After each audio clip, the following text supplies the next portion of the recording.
माध्यमांशी बोलताना अशोक चव्हाण यांनी नेमकी काय प्रतिक्रिया दिली आहे आपण पाहूया। सर, कार्यकर्ते सुद्धा येऊ लागलेले आहेत। आजचा दिवस फार मोठा आहे तुमच्या। निश्चितच माझ्या राजकीय आयुष्याचा हा एक कलाटणी देणारा आणि नवीन सुरुवात मी आज भारतीय जनता पक्षामध्ये प्रवेश करत आहेत। माझ्या जिल्ह्यातले मतदारसंघातले बरेचसे लोक आज या ठिकाणी आपण पाहताय जे आलेत, मुंबईमध्ये दाखल झालेले आहेत।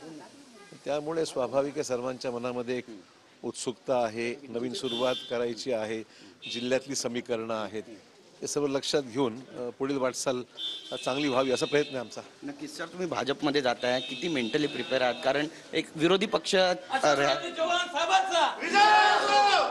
पक्षात नेहमी तुम्ही काम केलेलं आहे आणि काँग्रेसचे एक निष्ठावंत नेते म्हणून ओळखले। जिथे मी राहिलो तिथे प्रामाणिकपणे काम केलेलं आहे, त्यामुळे मी काँग्रेसमध्ये असताना तिथे काम प्रामाणिकपणे केलंय।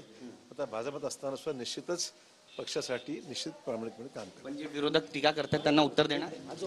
मला वाटत नाही, माझ्या कामातूनच हे उत्तर जाईल। शेवटचा प्रश्न आहे सर, मेंटली तुम्ही पूर्णपणे प्रिपेअर आहात भाजपसाठी? चालू ना अजून